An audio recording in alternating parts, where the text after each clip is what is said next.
I'm here with the notorious Arty Morty. Thanks for joining me, Arty. Hi, thanks so much for having me. It's really, really great. I'm so excited. Yeah, I'm excited too. We've gotten to talk on your show, The Mess We're In, and so I wanted to be able to talk to you here as well. So just to start off with, how are you feeling about the gender critical movement lately? Oh, it's all over the place. My feelings are broad and they fluctuate from day to day because it's a real struggle in some ways, but it's also really invigorating. And I find that in some ways, I mean, there was a time around the holiday season when my Twitter account had been suspended for a while because of some technical issue, and I just felt so down. Like we're never gonna get through to the people.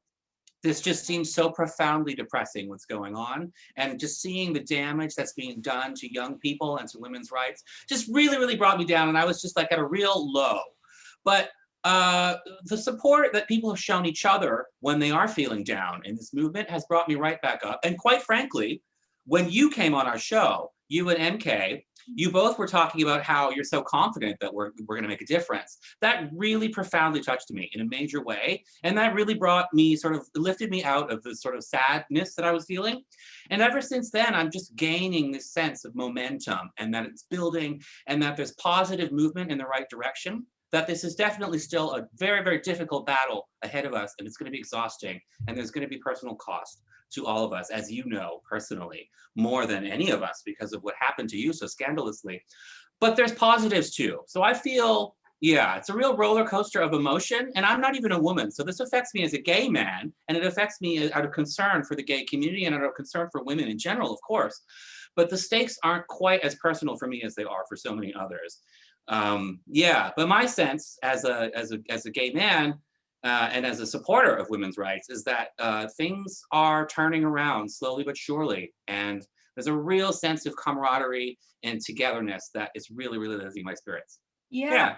Yeah, well, I mean, I'm really glad to hear you say that. And it's funny because I just saw a tweet that said something like, I've never been more disgusted with men because all these leftist men are not standing up for women. But I was thinking, well, on the contrary, I've actually never felt more like moved by how many men are standing up for us women. Yeah, it's crazy, this whole thing, isn't it? Mhm. My mind reels every day about how crazy it is. Yeah. Right. I mean, me too, and especially certain things. Like, what for you, what was it that originally brought you into all of this? Well, yeah, so I was involved. I was reading and paying attention to the sort of new atheist movement that was a big thing several years ago.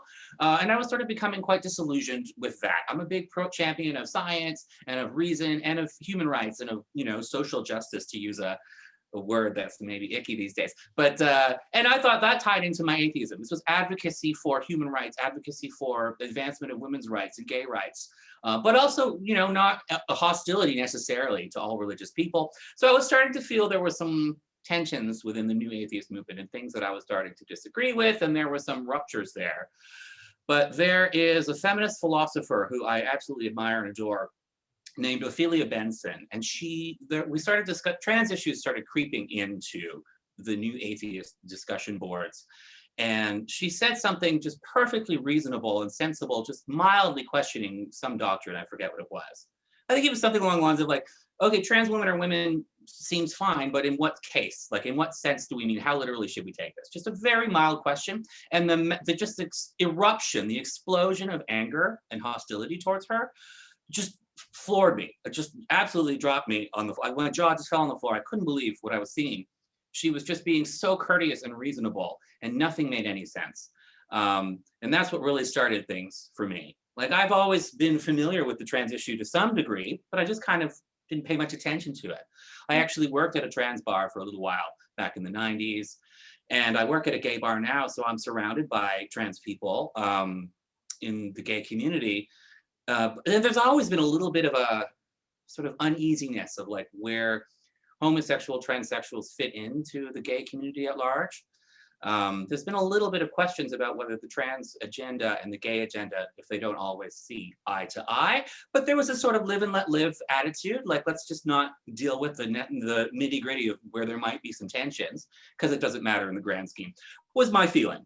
But then once this hostility towards a feminist philosopher blogger in the supposedly rational intellectual community happened, I was just like, I got to look into this. I got to see what's going on. And slowly I, started to see that. I sort of adopted this posture at first that like, okay, I'm in the middle, right? This is the Overton window. I want to put myself squarely in the middle. There are radical feminists who people are calling TERFs. I probably won't agree with them because they sound like too extreme, and I'm in the middle, was my sort of attitude, right? And then there are these websites like Fourth Wave Now and Transgender Trend. I didn't even know if that one existed yet. I'm probably opposed to most of what they're saying, but I'll give them a good looking through for the sake of even-handedness, because I'm so reasonable, was my sort of sense to myself. But every time I heard what they were saying, I was like, shit, I don't disagree with them at all. They don't sound like extreme. They sound absolutely eminently reasonable, if perhaps insensitive sometimes. I think the language of sometimes people will get so fed up with what's going on in the movement, they would just say, forget it, trans women are men. And at first that put me off. But then I found that wonderful Scottish woman, Magdalene Burns, where she was just like, she did not mince her words, but everything she said was rational and reasonable. But not mean, just blunt. And that really was like, that really set me off. Like, I should be the same. There's no reason to mince our words. Yeah. Yeah, right. And then when did you decide to start speaking out publicly? Yeah, I had a small circle of private friends I started talking about this with, and it started getting a little bit difficult because of disagreements and difficulties. And there was a trans friend within my circle of friends who had died very sadly. So the timing was not good to be critical of gender identity ideology when someone within our circle had just died who was trans. Yeah, but I just got fed up with everybody not wanting to talk about it. And I lost a lot of my circle of friends over this issue. So I decided, why don't I just start speaking online? One day I had too much to drink and I was bored, and I really had to get stuff off my chest, and I had no one to rant about this with, because most of my friends that I kept, I don't talk about this stuff with at all, because I don't want to lose any more friends than I already have over this issue. So I decided to make a YouTube video, put it out there. No one watched it. Got like 2 views in a week or something. And then I made another one, and then I made another one, and it just found the right people. And suddenly, it took off. And then from there, I've been making videos and blogging and podcasting and what have you. Yeah. Yeah. And so you're an interesting person to speak to some of the shifts that happened within the LGBT community, because you've been around this, you said, since the 90s. So I've heard a lot of people talk about how and you just said it was like a live and let live philosophy. And there was this idea that, trans people could be accepted as into the gender role they wanted to fit in, but that we didn't have to take it literally. And that was sort of like where the acceptance lied or was sought. So is that accurate? Yeah, how do you see that shift happening? Yeah, I think it's 100% accurate. And I just thought we all knew this. I thought we all knew that, this was not to be taken literally. This was a courtesy. And we'd go so far as we had to help them feel comfortable with themselves, and we would just avoid talking directly about someone's sex, say, for the sake of, sparing their feelings. But it was never to be taken so literally as to start having sex with people based on their gender identity. That just to me seems so egregiously literal, And then we started noticing that more and more people, I didn't really notice that, the distinction between a homosexual, transsexual, male to female, and an autogynephilic transsexual, an otherwise garden variety straight male, in other words, who has this sort of adopts this transsexual identity for reasons that have nothing to do with femininity, with affinity with women, with a feminine personality or feminine behavior or feminine interests or feminine demeanor. This is just something that's unrelated to any of that. That's just strictly to do with, whether they admit it or not, their sex drive, essentially. Then when that started emerging and you started seeing people identifying as like trans lesbians, that's a real rupture, because LGBT, the T in the lesbian and gay bi community, was homosexual transsexuals that we were trying to accommodate. These were gays who perhaps couldn't admit that they were gay because of cultural reasons. Maybe they have homophobic families or homophobic communities they're within, and maybe there's an element of internalized homophobia, and it's not easy to be extremely gender nonconforming in society, but we still felt an affinity that these were homosexuals, right? And then heterosexual transsexuals are outnumbering them now in the male to female community. And that just seemed like this isn't what this was about at all, you know? These sort of heterosexual males coming into the gay village, trying to pick up lesbians and just not fitting in. They're not lesbians behaviorally. They don't fit in with lesbians. And they're definitely not gay men, you know? Then it's just like, what are they doing? They're just invading. It was sort of the sense, yeah. That's such an interesting explanation of how the T used to relate to the LGB and how it does now, because I mean, there's a really common critique now that the T doesn't belong with the LGB. And of course, we have LGB Alliance, which is an awesome organization. But your explanation did just add something point, which is that trans people were gay too, were homosexual. And Yeah. it made more sense for them to be part of the alphabet. Absolutely. And you still get that. You still meet transsexuals who will privately, like when I worked at a trans bar, people would, you know, among themselves in the circle, they're going to crack gay jokes. They're going to make jokes about self-deprecating jokes that they're gay men and wigs kind of things. It's like silly stuff, playful stuff amongst each other, you know.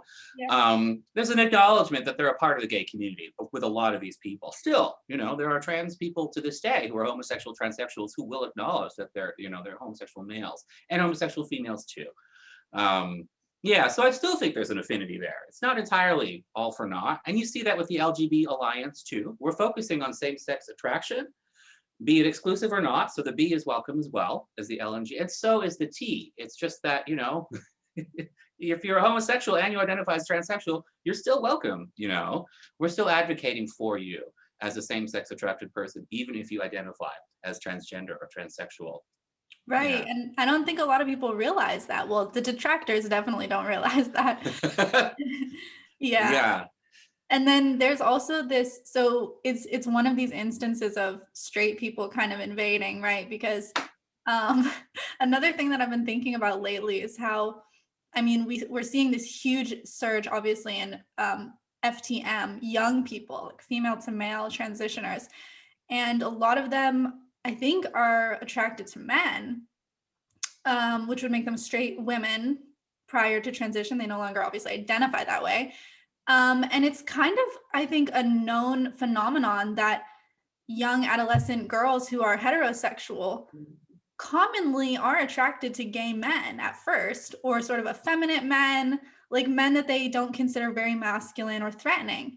Mm-hmm. So, yeah, non-threatening. Yeah, this has occurred to me lately. So why, I mean, would we be encouraging these girls that they could actually be a gay man themselves? Yeah, that seems so sad to me. And this is something we've kind of always known. Like, I always heard that whenever there were gay characters, like that adolescent straight girls would read fiction about gay men. And you remember when that movie Brokeback Mountain came out in the theaters? That would have been, what, 2004, 2005, 15 years ago. But it was a huge box office hit, and it stayed in theaters for a really long time. And I remember reading articles about how it's because teenage girls would go and watch the movie over and over and over and over. They were just obsessed with this gay love story, with these two Hollywood, Hollywood super hunks. Is teenage girls have a thing for gay men because they seem non-threatening and they don't have to think about their own bodies as, the sexuality and the stress of being an adolescent female and the unwanted male attention you would get. I just can't believe that's being validated now and ignored. That seems shocking to me. We've always known that this is a phase that teenage girls, straight girls go through. Yeah, right. I mean, I was obsessed with the movie Lawrence of Arabia, and I used to watch that over and over again. It's not like an explicitly gay movie, but it kind of is actually. Yeah. Whole trend of the teenagers transitioning. What do you make of this, as an adult gay man, as someone who like lived through the teenage years and the difficulties that can come with it? I mean, what do you think we should be telling teens today? Like, what's the message? It's so terrifying what's going on. Like you say, it's not just homosexual, same-sex attracted kids who are getting roped into transition. It's straight girls and some straight boys too now, it seems. It's just growing all the time. But I'm really concerned for the gay and lesbian kids because they seem to be, or just gender nonconforming kids in general. Gender nonconforming kids are really being pushed into this when they would otherwise be perfectly fine without it. We've known every previous generation, kids who are very masculine, girls or very feminine boys, they got through the distress of forming their identities while being gender nonconforming, while being atypical for their sex, and they ended up fine as members of their own sex with intact bodies. So it just shatters my heart that so many of these kids are having all of this done to them that is clearly not going to benefit them in the long run, in most of the cases, not in all of them. It's just absolutely terrifying. I think it's a nuclear emergency. Like, I just, all hands on deck. We need to be fighting this with everything we've got because it's just so scary. But what really upsets me is the way a lot of adult gays and lesbians quietly, secretly agree. I'm a bartender at a gay bar. You overhear all these conversations. Everybody's saying the same thing, whispered tones. Gosh, these trans teens, they just seem like us when we were teens, except now they're all trans. I think we would have all ended up trans if we were raised in this day and age.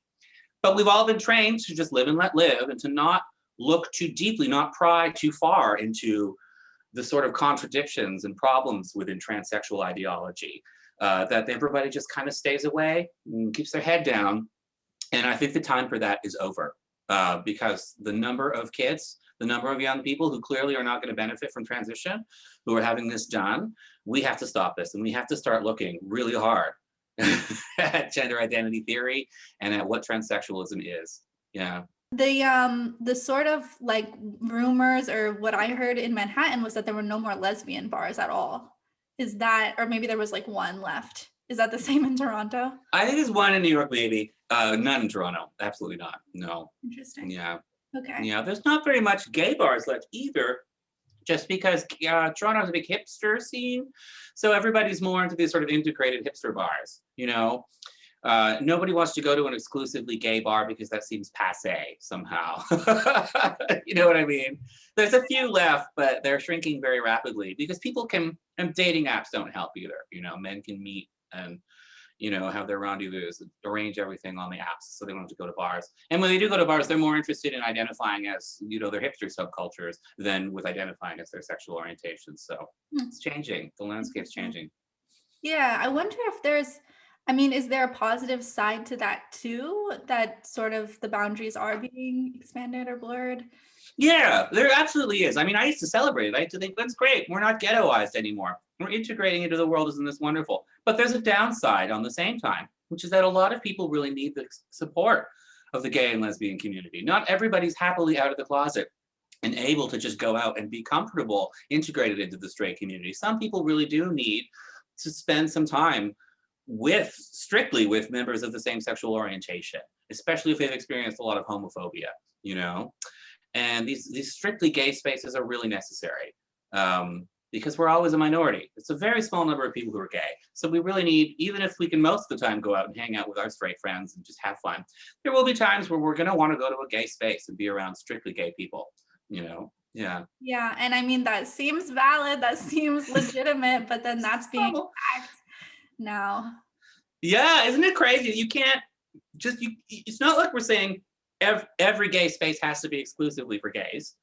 We're saying, can we just have some for us? And they're saying, no, you must be allowed to have, no, you're not allowed to have spaces just for gays anymore. There's a campground. It's a very common thing where gay men like to get together and camp together because, gay men are we're very transactional with our sexuality. We're very open to, we're fast and loose with each other. So we like to get together in groups and just, casually have sex with each other in groups. This happens very often. So there's lots of like camping retreats where men all come and they camp together, and they want it to be exclusively for gay men. And they don't want women around because they want to all get naked and be comfortable and sleep with each other, right? And you're not allowed to have that anymore. The idea that the space is exclusively for gay men to just be comfortable with their sexuality and each other against the rules. It started with let's let trans men in, even though they're, when the clothes come off, they're very clearly not male. And as much as gay men will profess to say that they're fine with this, a lot of men who say that, they're not following through with that. You can see how deeply uncomfortable they are with the trans man in a sexually charged gay space, They don't, it doesn't work. Right. But now it's gone from letting a few trans men into these sexual gay spaces to just women, straight women who present as typically sort of gender feminine, not taking hormones or anything, just absolutely typical females, typical women who just look like, you know, and marching into gay spaces and then saying that they're offended at all the sex and demanding that it all be stopped. And it's like, why did you come here in the first place? And then you're telling us we're not allowed to do what we wanted to do. We just wanted to have our own private thing. We're gay men. This is our culture. We want to do things that other groups don't do. This is our right. And they're saying, no, you're not allowed to do that anymore, even in a private campground, you know? Right. Yeah. I mean, the entitlement of that, is surprising, I guess. Maybe it shouldn't surprise me, and then you can see why that would lend itself to resentment. And that's the same resentment that women feel. And like you said, and then we can make insensitive comments sometimes, like trans women are men. But I think it usually stems from that resentment of being forced to open our spaces in the same way that you're kind of describing. That's right. We're not going to be courteous anymore if the courtesy isn't being reciprocated, Yeah. Mm-hmm. Yeah, it's really strange the way a lot of gay men are saying it's wrong for fellow gay men to want our own spaces, even though they want them. It's like there's this denial. It's like we've all been told it's fashionable to accept trans people into everything and to take them literally, but it's just not true. There are a lot of gay men who will scream and shout about TERFs and how gross it is that some gay men want to have females. It's disgusting, they say. But I'll bet you none of these people have ever had sex with a woman, and don't want to. Right. There's like the expression, TRA in the streets, TERF in the sheets. Exactly. Yeah. There's so much of that going on in the gay community. It's strange. But I don't think it's going to last very long. Like you said, I think once gay spaces just start getting really, really attacked, I think that's when gays are going to wake up and say, oh, I see what the problem is now. They weren't listening. The lesbians have been screaming for years about this. Right. Yeah. Do you feel that at all happening yet in the real not online, but in-person community? Do you feel any earthquake rumblings yet of a shift coming? Not really. In the gay community in my city, not really. No, I'm not seeing it quite so much. The politics is there, but the actual spaces like the leather bar, I'm not seeing trans men invading the leather bar, or the bathhouses and the real seedier sex clubs, which I don't go to, but I've heard that, you're not seeing trans men invading those spaces yet. Politically though, yeah, the more progressive bars are just filled with trans flags and the mantras are all there, and I wouldn't even dare set foot in one of those woke bars. So what about in terms of on a greater political scale? I mean, we just had Trump the other day talking about women's sports, which personally I'm not I don't think that's particularly helpful because I don't believe a word that comes out of his mouth anyway. He's using it. It's weirdly enough in the past few weeks, it seems that it's become a Republican talking point to talk about women's sports. But yeah, what do you think about all this national media attention? There was also Rand Paul that I was very cheered by, the Rand Paul moment with Dr. Rachel Levine in the Senate floor. I don't know if you saw that one. Oh yeah. Yeah. Rand Paul asking her if people don't know, Rand Paul asked Biden's pick for health secretary if she would be okay with, she's a trans woman. Are you okay with basically children being transitioned medically? That was not exactly that wording. And then she just dodged the question, she just obfuscated, didn't answer. But yeah, I mean, how do you see this breaking out? Do you see this breaking out into the mainstream at all? Yeah, and I predicted it would now that we're finally done with Trump. This issue is becoming so, you see what's been going on in the UK. I kind of had this sense that, once we were done with the complete gong show that was the Trump administration, there would be more time to focus on anything else. And the next big issue, I would hope, would be trans. Sure enough, on Biden's first day, he signed that executive order. So that almost was like the announcement, okay, Trump's done. The next new issue that's going to be on CNN all day, every day, MSNBC is going to be all trans from now on, like it was all Trump before. That's not quite the way it's turning out, but it's going to be a central issue. But I don't like that it's going to be dominated by the Republicans. I'm unashamedly on the left. I've always said that, and I'm very hostile to the Republican Party. I'm fine with other people who aren't. I've become much more. I interact with people across the political spectrum more than ever now that I'm involved in this.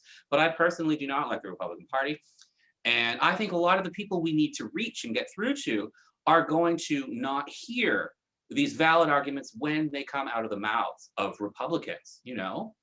I remember years and years and years ago, there was a joke on the Jon Stewart show where he said something like, I forget, the gist of the joke was like, if you want to get the left to agree to something, just get Joe Lieberman to say he doesn't agree with it, Like, you know what I mean? Everybody hates Trump on the left. So anything Trump says, people are going to disagree with because they don't want to find themselves ever agreeing with Trump. So it's very, very, and it's the left we need to get through to. I think the right has a lot of economic power, but the cultural power is entirely on the left. The Democrats and the progressive parties in the United States, Silicon Valley and New York City, the two cultural capital, and Los Angeles and Hollywood, the three cultural capitals of the United States, are strictly Democratic strongholds.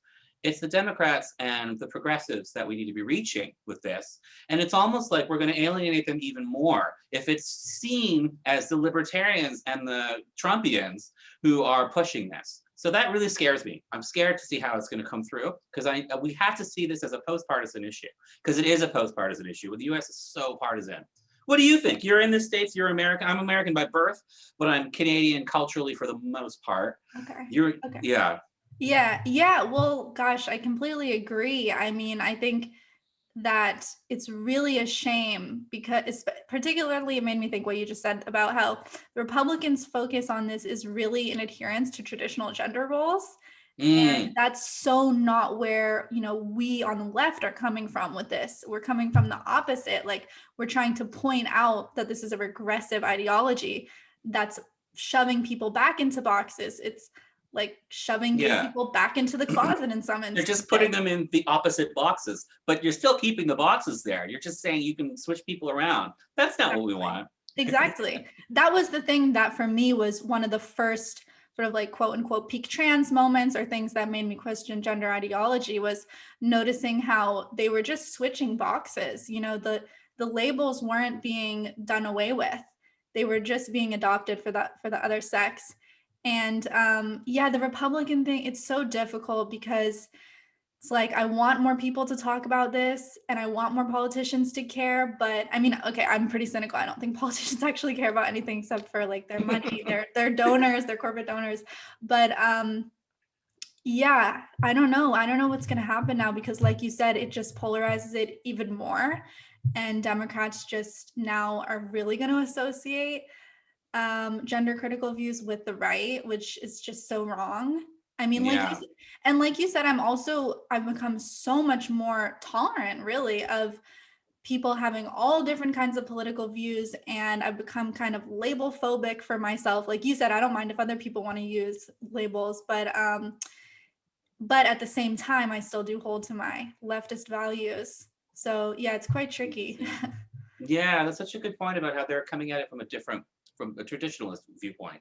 And the left needs to see that there's an entirely separate, completely distinct argument against gender identity ideology that also asserts the right of transsexuals to live with healthcare and support, but also says that this ideology has to be managed very carefully because it can tread against, it can push against gay rights, it can push against women's rights. And that's something the left needs to see. It's not that nuanced. It's not that hard. Right. It's just that these activists are just really, really fighting really hard to keep any discussion away because I think they know that even the smallest amount of discussion will really, really obliterate their arguments. Right. Yeah. Yeah. It's interesting what you say about the boxes too. They're not just keeping the boxes. In some places, they're reinforcing them. Julie Bindel, that British feminist? Mm-hmm. She was one of the first people to get canceled years and years ago by this. But she had said something like, imagine a world, this was back in 2003, 2004, I think she said this, long, long time ago. She said something in an article for probably The Guardian. And it ended with a line that was something like, imagine a world where everyone was trans. It would look like the set of the movie Grease. Like all the trans men are really puffing up, trying to look as macho stereotype as possible. And all the trans women are like trying to look as girly stereotype as possible. It's just extreme gender stereotypes, like out of control. Right. Yeah, that's so true. And I remember in the early days when I was learning about this stuff, the rebuttal that I would hear from trans activists would be, well, in order to pass, in order to be safe, they have to adopt those really stereotypical markers, which there may be validity to that argument, but it does seem to have gone way beyond that, to the point where now we associate lipstick or long hair or dresses with being female and vice versa. And we're formalizing that now. We're saying that's Right. literally what makes you a woman. Right. Right. Yeah. More than your biology, which Yeah. you're not even allowed to mention the biology now. Yeah, like I could be sympathetic to somebody who's like, say, a homosexual, transsexual male who is adopting a lot of feminine stereotypes because they're trying to signal they want to be seen as a female and not a male. And they perhaps want to attract ostensibly heterosexual males for dating and stuff. Yeah, like I totally understand that. I'm not very hard line about this stuff. I understand that life as a transsexual can be very difficult. Gender dysphoria can be very, very distressing. There's a lot of room for compassion there, and there's a lot of room for giving some leeway for what's going on in these people's lives. For sure, these are human beings after all. But yeah, when it just becomes this mass movement and it becomes heavily politicized, it's just the balance is gone, the nuance is gone, and it's causing so many problems. Right. Yeah. And then also, like how you said, it's being applied in a mass way. So that reminds me of some of the phrasing, like, for example, the term assigned sex at birth. Well, that came from intersex, a description for intersex people, which I think is super important for them to be able to have to describe their experience. Because if people don't know, what that meant for intersex people was that they were actually assigned the other sex at birth because they were born with ambiguous genitalia or whatever the case was. And then they were sort of pushed into that box of the sex that they weren't. And then as they grew up, their body developed in the other way, which could be quite a traumatic experience, especially some of them were put through surgeries. That's right. They were physically assigned. They were literally given gender reassignment sometimes, surgery, so to speak. Yeah. Yeah, right. And so then now we're all supposed to say, like, I'm supposed to say I was assigned female at birth, as though that's not appropriating the intersex language in a way that dilutes what it means for them to be able to use it. So it just doesn't even make sense to apply it to everyone, but I guess it legitimizes the ideology. Yeah. But I wonder, the way everything is becoming so simplified and extreme-ified, that's not a word, extreme-ified, but you know what I mean? Everything's sort of being dumbed down a little bit and then exaggerated at the same time. But that's not just gender identity ideology. I see that with like critical race theory has problems along those lines, things being just hyper simplified, where the threshold for what counts as racist has been thrown away. Anything that can be even nuancedly racist is just as exactly as racist as actual slave ownership kind of thing. There's no nuance anymore. Everything's just gone out. Everything's just been simplified and exaggerated at the same time. Yeah. But so it's a problem across the whole sort of woke culture, it seems. This is part of it, and I think the central issue and problems with woke culture revolves around sex and gender ideology, if you ask me. But I wonder then, because it's a problem across the whole woke left, so to speak, do you think that means people will wake up to how much of a problem this is perhaps sooner, because it's not just limited to this one issue, but it seems to be endemic across the left? Well, I don't know. That's a really good point and question. I mean, I will say for myself, I was so unaware of the way of what you just described, of how all this nonsensical activism is being used across the board in different social justice movements, because I was only aware of it in the gender world until I got canceled, actually. And then I got sucked into this whole different world, which I'm so grateful for and so excited by, because it's all these independent thinkers and free thinkers and smart people who go against the grain. And I would never have gotten to learn from them otherwise. But that's how I learned that this isn't just happening in feminism or in the LGBT. This is like you said, happening with race, happening with religion. I mean, I'm Jewish, and And I'm really sick of all this, like how anti-Semitism is used. Like you said, it's extremified or whatever you would call that. We made up a new word, folks. Yeah, perfect. Or like catastrophized or something when they want to use it. But then they also don't really seem to actually give a shit about making proper comparisons. Like you see Nazi comparisons getting thrown out all the time. The other day, Candace Owens, who's a Black conservative, made a tweet where she said Trump was like a great big feminist because of his defense of women's sports, which I think is pretty silly to say Trump is a feminist, but you know. Isn't he an actual rapist, it would seem, allegedly? Very, very strong evidence for that. Like, oh my God. Yeah. Like you would think that would make him like less of a big feminist, but what do I know? And allegedly a child rapist, actually. Oh my gosh. Yeah, this really gets me because the news doesn't cover this. No one ever talks about this, but he is alleged to have raped a 13-year-old girl at a Jeffrey Epstein party. So yeah, and then this woman who she's now an adult, she's like now in her 30s, but she right before Trump was elected was dropped. And of course, we don't know what happened behind the scenes, but we know how far his power reaches and the silencing of the victims that has been done by Jeffrey Epstein in particular and Trump. So yeah. But yeah, so then Candace Owens, she, you know, whatever, that was obviously a stupid thing to say, but she's trying to be inflammatory, right? And then I saw some. Well, they see this as a culture war point, right? So they're like, culture wars, we're going to grab this. Oh, yeah, that's exactly what it is. No, that's exactly what it is. That's so true. That's what I was trying to say before about how they're taking this, how Trump is talking about women's sports as if he cares about women's sports. It's a culture war point. But someone put Candace Owens' face on a Nazi's body. I was like, are you serious? Like, you know, some liberal, of course, because they're saying she's for being transphobic. Now a Black woman is a Nazi. It's just absurd. Yeah, it just never stops. It gets out of control, completely out of control. There has to be a return to nuance. There has to be a return to open discussion and debate. And it's putting off so many young people. Oh my goodness. Here in Canada, oh gosh, what was her name? There's a young student, Lindsay Shepard. Are you familiar with this woman? I've heard her name. I'm not sure about the whole story, but. Well, she was doing a language class. She was teaching a class. She was, I think she's a graduate student. She was teaching an undergraduate class about language, and she showed a clip of Jordan Peterson on a local television show, because Jordan Peterson's, you know, from this town, talking about pronouns. And, you know, his sort of the forced use of pronouns, his forced speech, blah, blah, blah. This was all very contemporary. It was all very valid to the class. It was about language and contemporary language debates. Perfect example for the class.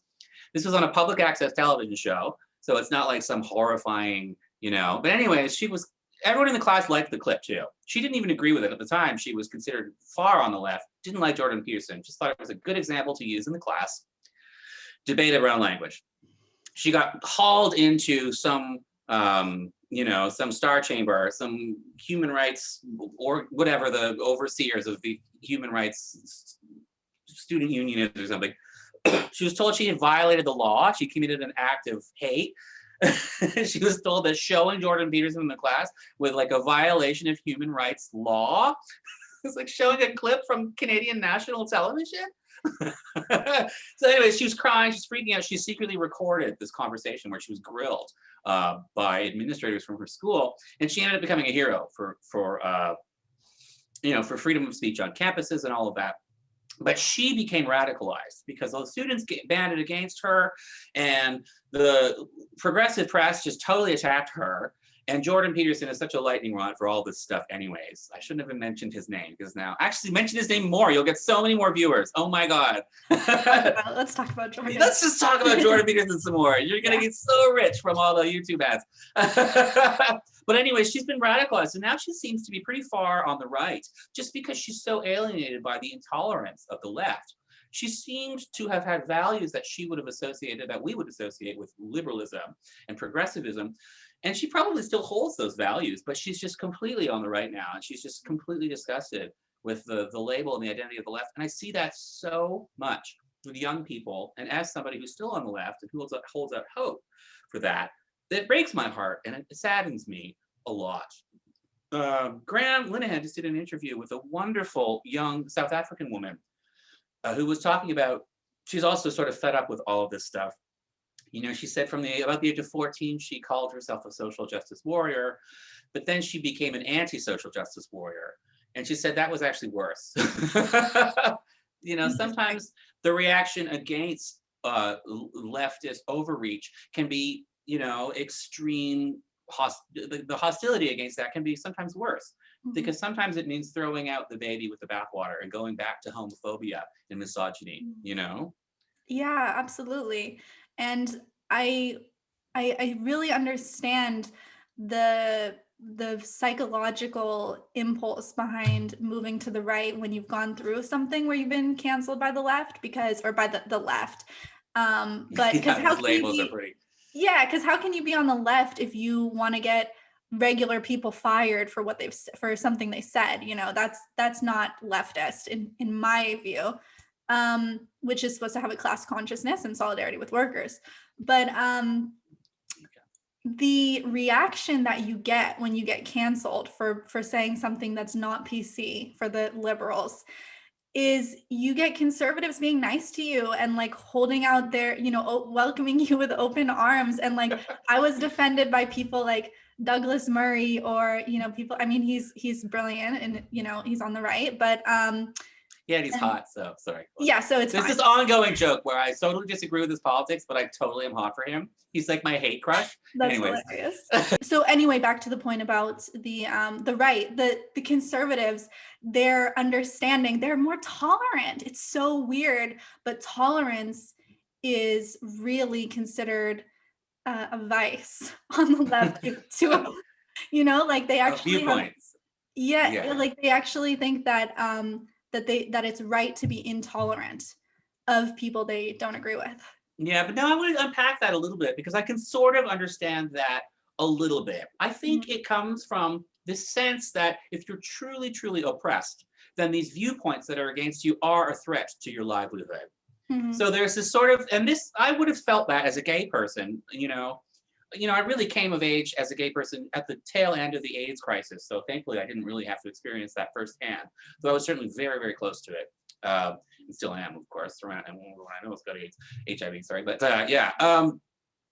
There was this real sense that the right really is a threat to our very lives, you know. It wasn't just viewpoint tolerance, it was like life and death. There was this real feeling of you're literally killing us with your intolerance, with your viewpoint. And I think that, but that has eroded. That's not true anymore, but there's the sense that it's still true lingers. So there's this sense that like the right are literally killing us with their regressive opinions or their differences of opinion. And you can see that with things like war. You know, it seems like the Republican Party has been a lot more, well, maybe that's not necessarily true, but yeah, maybe I'll retract that. The Democrats have been pretty so bad that it's hard to parse it. Yeah, but you know what I'm saying. There's this feeling that your life is that, and if you're Black in the United States, there's just so much systemic racism. I could see the sense that like you really are going to be hostile to differences of opinion because you don't have the luxury of disagreeing. But I can see where that was true, but I don't think you can hold that opinion forever, and I don't think it's always true. And we really have to grow up past that. I don't think I'm under such threat as a gay person by anti-gay marriage advocates that I would literally not ever speak to one. I don't think that's true. I don't think my livelihood is under threat. But it's such a scary opinion that it should never be even accommodated or listened to. I don't think that's true. Then I think the left needs to wake up to that. This sort of posture that, you know, our lives are at stake. We can't even tolerate these viewpoints. It came from something that maybe was a little bit true in certain circumstances, but that's long gone now. And they're just addicted to holding on to that posture. Because I guess maybe it helps them, it makes them, they don't have to think too hard. They can say, I don't have to think, I don't have to rigorously vet my opinions and hold them against opposing, and leave it at that. And of course, that's what they're doing with trans rights and transphobia. They're just taking the playbook of gay rights, where it did feel like our lives were literally at stake from homophobia. And they're saying trans people's lives are literally at stake if you won't, you know, and then the demands get more and more and more and more extreme, right? You literally have to like have sex with a trans woman or you're killing them, you know, they'll die.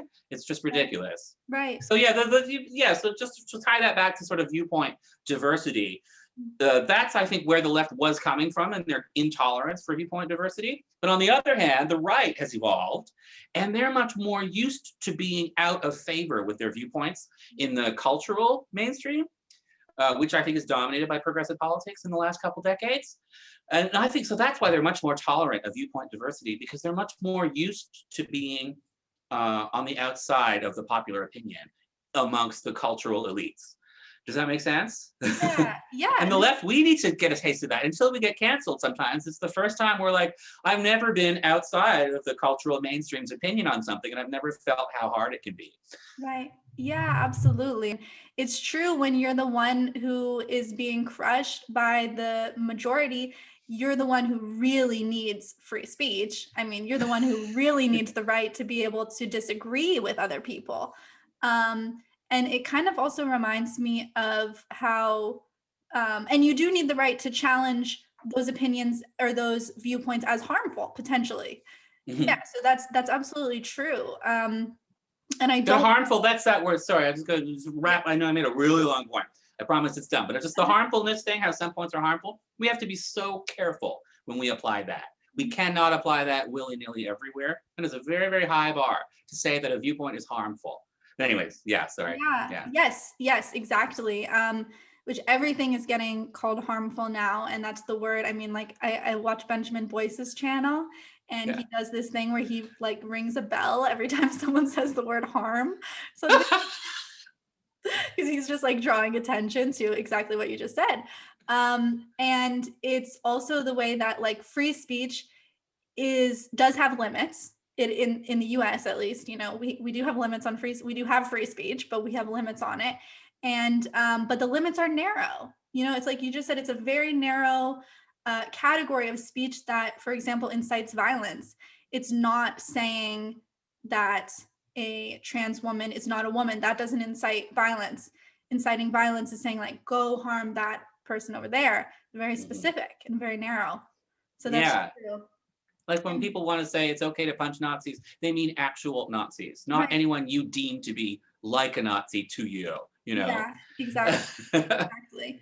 And I still don't even think you should actually punch Nazis, come to think of it. I've reevaluated that, shockingly enough. Yeah. I know I've reevaluated so many things, but I do want to be careful not to overcorrect and not to, you know, go completely to the other side where I'm just like ignoring the valid concerns coming out of the desire for social justice. I used to consider myself, you know, pro-social justice. Like I'm still pro-social justice because that's the thing, like, in these words that you can't disagree with, but and then turn them into something else.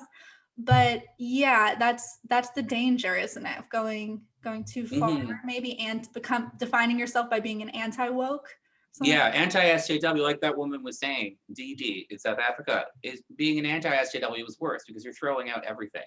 You're just completely hostile to all efforts to call attention to racism, say.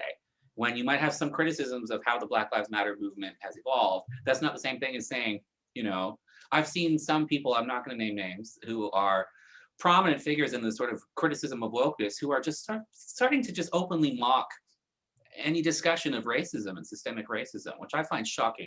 I think as someone outside of the United States, but who is born in the States and whose family's American, I mean, systemic racism is absolutely like one of the core central issues that plagues the United States. It's not something that should be, you know, should be dismissed as just overly woke people whining, you know? Yes. Yeah, absolutely. And just like how in the same way, there is a very real need to accept trans people as they are and to not accept any form of violence or discrimination against them.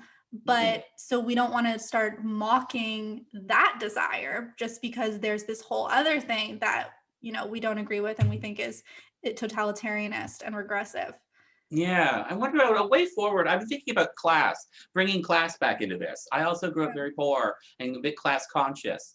My mother, very strong radical feminist, and also very like, we grew up in a low income neighborhood where my mother also was raised poor, but she was educated or smart at least. So we just had this sense of very conscious of class that we've, as sort of more academically focused, impoverished family, we were sensitive to the fact that we lived surrounded by people who had a lot of problems that arose from their class, you know? And I think about class a lot in this issue around to bring things back to gender identity ideology, because so much of the rights that are being demanded by the extreme gender ideologues are luxuries. And they're, you know, again, hearing from Dee Dee in South Africa, it's a black African woman talking about the real racism and real misogyny that Black women face in the developing world. And then to compare that to a middle-aged IT professional who's married with children, who wants the right to show up at work dressed like a teenage cheerleader, you know? Or something. It's like, this is a luxury. This is an absolute luxury, not a human right. I can understand that it's very psychologically distressing for these people going through this stuff.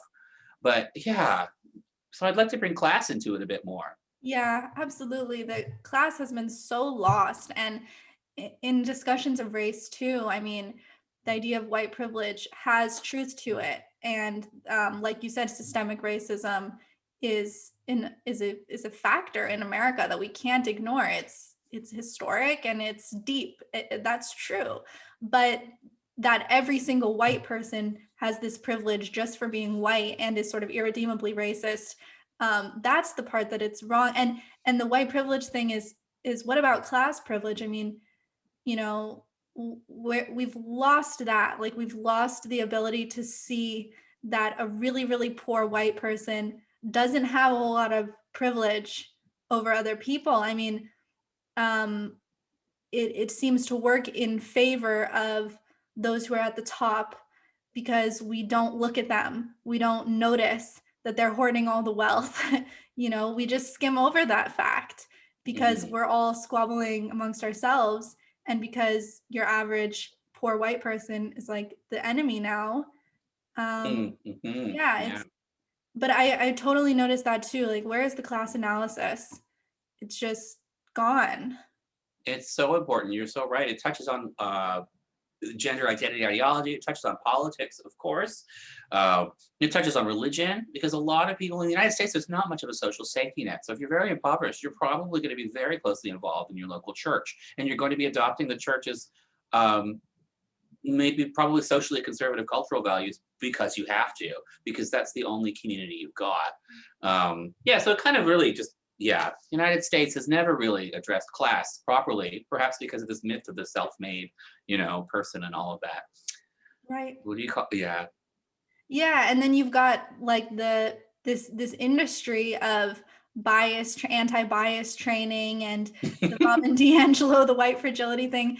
It's so lucrative, and it's so good for these corporate entities. It's so good for the corporate world and for even the Democratic Party, because they haven't had to address that. Like when you said, you know, it's more Republicans are worse on war. And I don't know exactly if that's like, I can't say exactly. Oh, that's. Yeah, I'm not even sure if that's true. But I mean, certainly Obama dropped a lot of bombs and did a lot of drone strikes and killed, you know, children that we know of. We know some of their names even. And yeah, I don't know where I was going with that, but the value thing, the values get obfuscated, I guess, based on whether they are serving those in power. And then we get so distracted. And it's so easy, it's so cheap for a corporation. It's like, you know what it reminds me of? Like, let's say you want to get in shape. A lot of times people, they haven't worked out, they want to get in shape. The first thing they do is they think, I'm going to purchase, I will consume, I'm going to buy a really expensive exercise machine that's got ridiculous doodads and bells and whistles, and it costs $2,000. That'll make me get in shape. No, it's not. You're just spending money because it's easier to go on Amazon and press purchase than it is to go out and work out. You don't need to buy anything to get in shape, but spending the money and just buying it is a cheap solution than it is to actually get into fitness, say.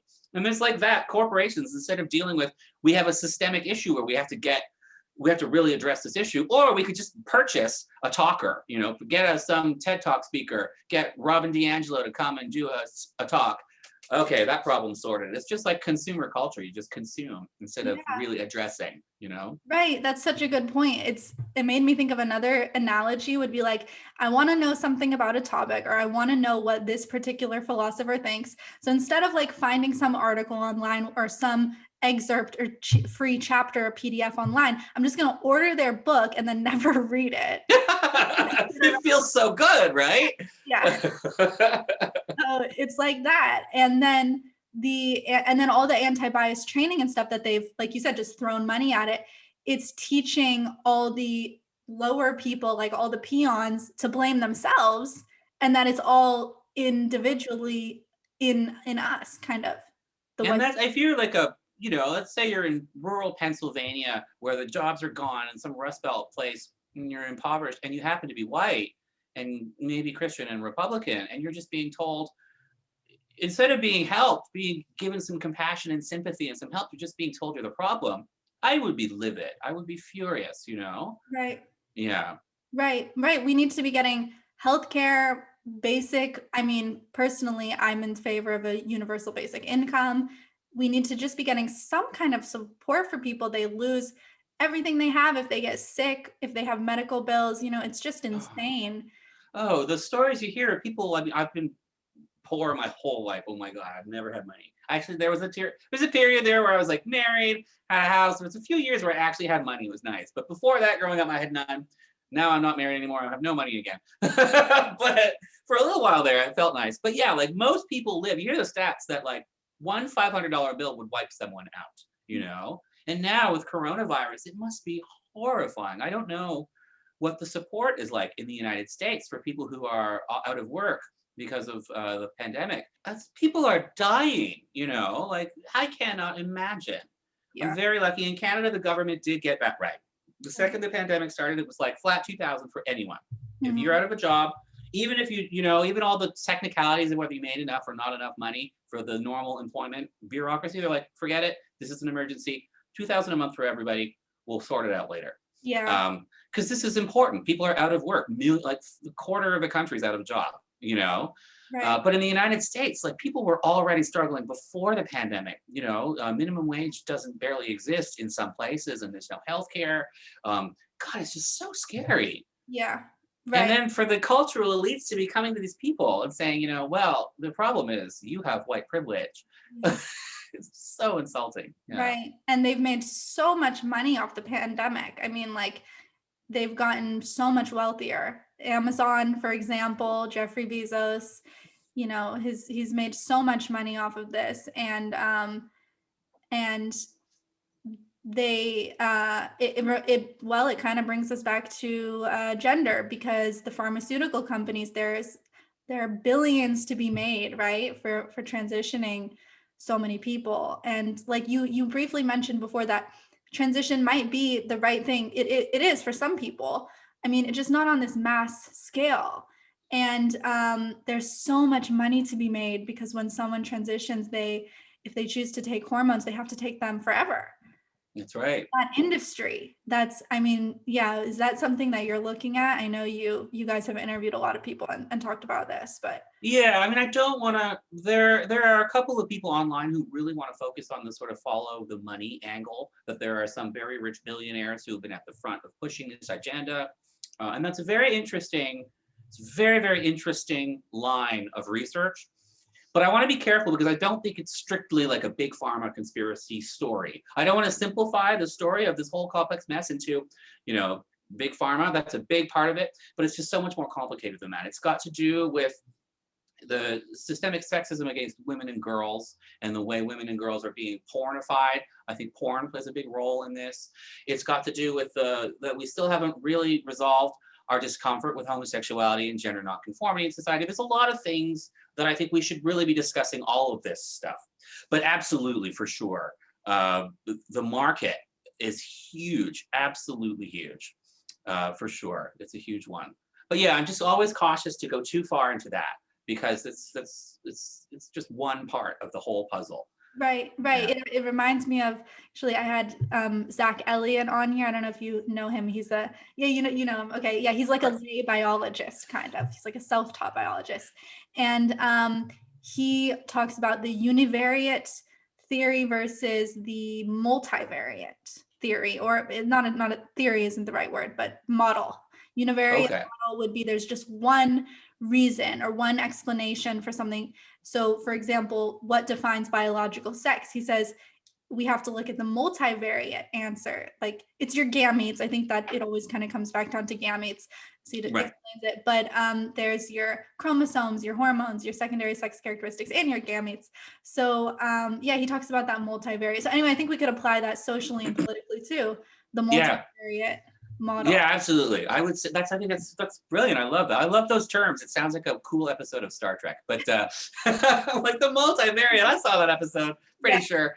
No, but like, yeah, the whole thing about money, I think that kind of came later too. I think it was first the gender ideologues who were pushing this stuff. And I think there's a lot of people just, here's how I like to look at it.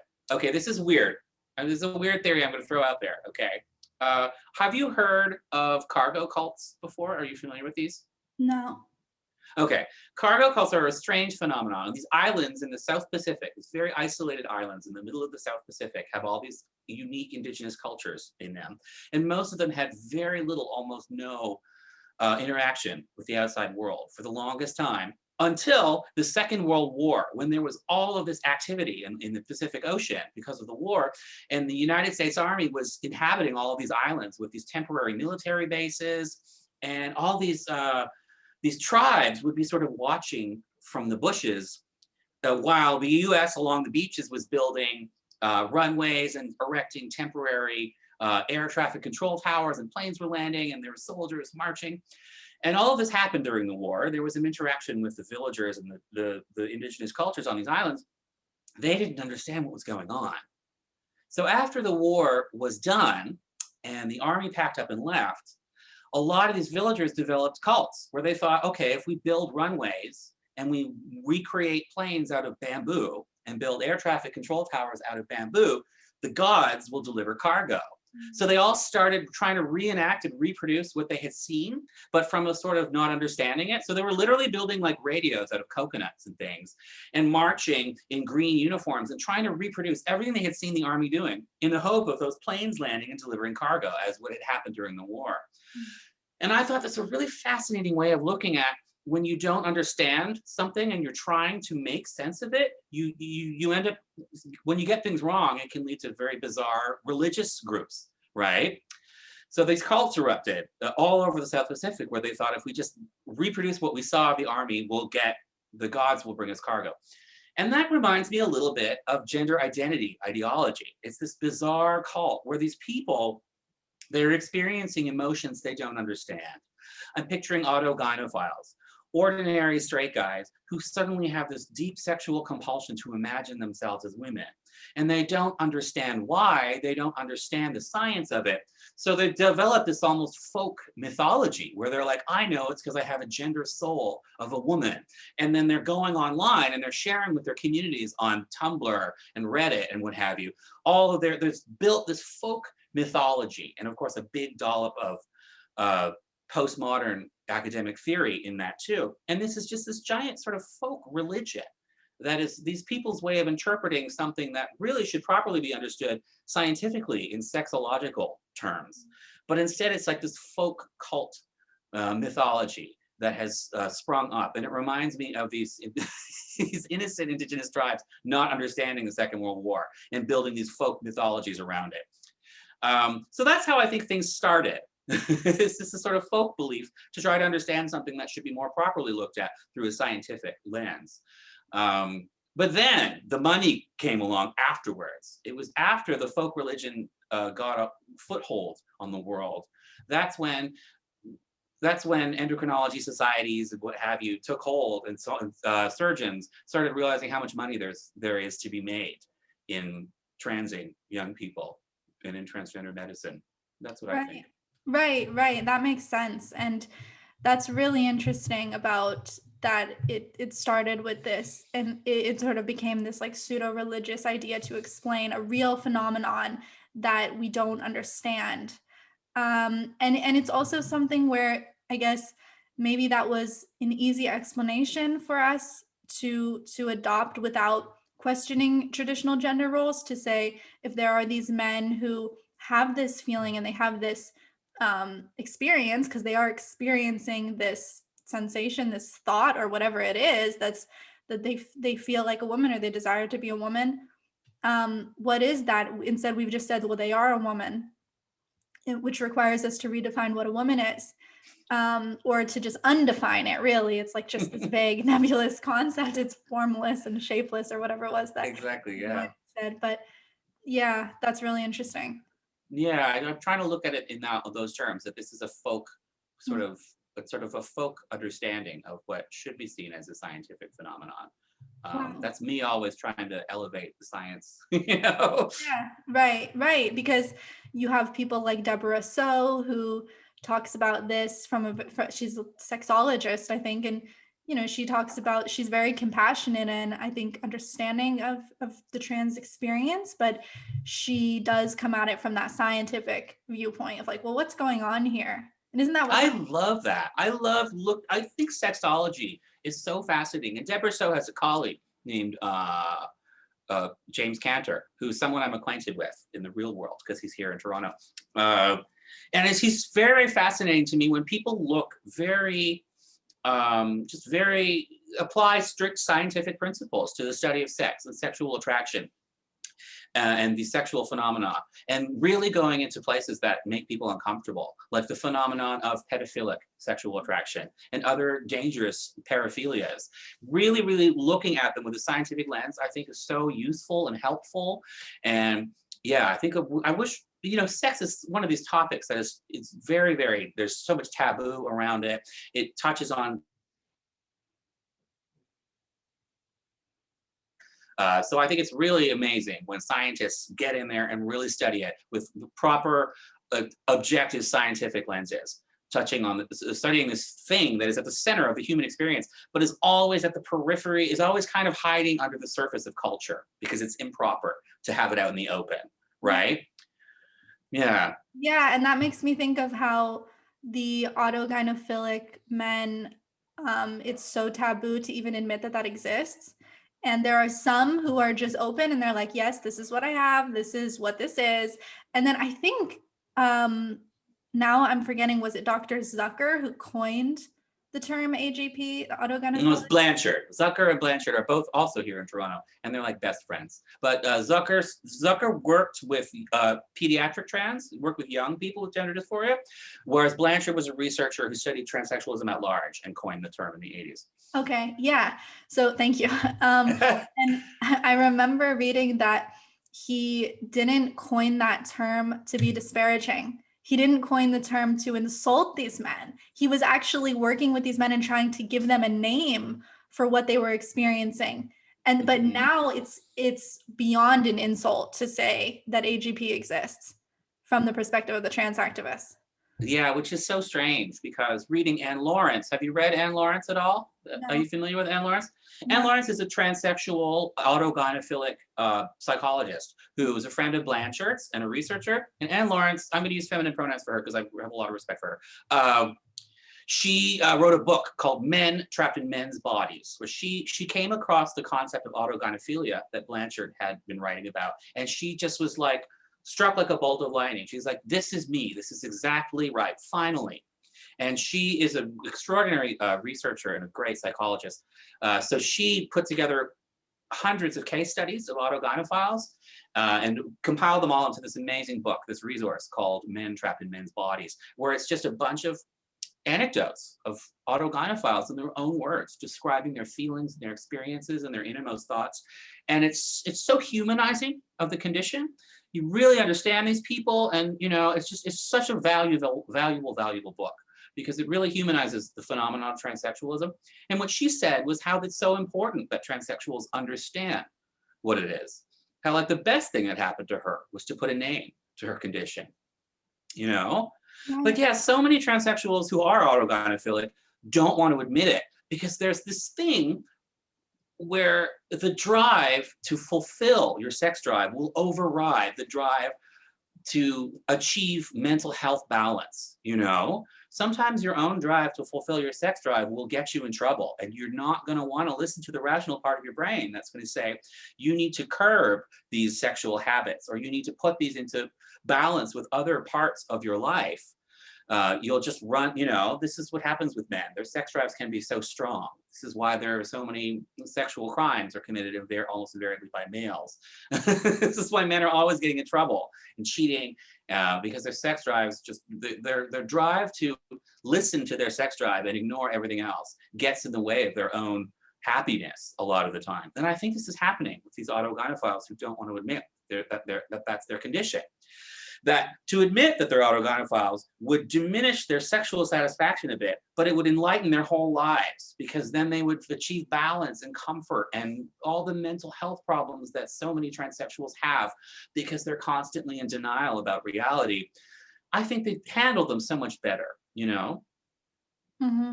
I wonder if also there's a problem in that if you're AGP, I don't actually know this, but I'm assuming that you wouldn't want to get bottom surgery. And No, you're wrong.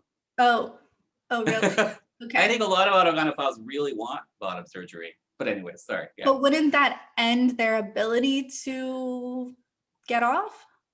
No, because you see, sex drive isn't just about the physical, it's your whole orientation.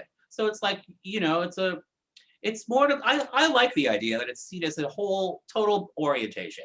It's not just sexual satisfaction, it's the sense of connection with another human being. But in this case, it's the idea of yourself, you know? Like as a gay man, it's not just about having sex with men, it's about, I want to form a relationship with a man, you know? I want to have a loving bond with a man. And this is the case with autogynephilia too. And sometimes that means taking estrogen that will actually diminish your sex drive, but that won't necessarily diminish your sense of connection with your feminine identity, because you're forming a bond. You're almost forming a marriage to your persona. Does that make sense? Yeah, that's really interesting. Wow. Yeah, I mean, I was gonna say then there's sort of this one size fits all model where getting bottom surgery is the end of the transition. But I mean, maybe that's not, this poses the same type of problem as I thought it would. But certainly if we're obscuring the differences between different types of trans people and different motivations for transitioning, you know, there's not necessarily a one size fits all model. Yeah, but the point is we have to talk about it, right? We have to be Yeah. open about it to understand it. Yeah. Right. Yeah. Well, Arty, thank you. Now it's been already over an hour, but this was so enjoyable to get to talk to you. And are there any thoughts that you want to leave us with? Oh gosh, I don't know. This has been great. Had such a great time. I hope I didn't talk too much. Just No, so no, excited that's the with all point. this. I hope it goes online really soon because I can't wait to watch it. I don't know what to say except thank you so much for having me on the show, and I'm so happy with what you're doing. Yeah. What about you? Do you have anything? Have we not covered something? Maybe I can't think of anything. Well, it's what we started with, but I'll just say that sort of where this is going and the shift, possibly a potential shift or a change of tide. And I have to say that a lot of people who I talk to who've been in this fight for, you know, way longer than me, they feel something shifting, and they feel a rising tide of people understanding the issues here and wanting to help, and they sense a change coming. So I hope that that's accurate. And I feel that too. I totally feel that too. It's a slow, I still wish it would happen faster, but I can feel it. I feel it more and more every day.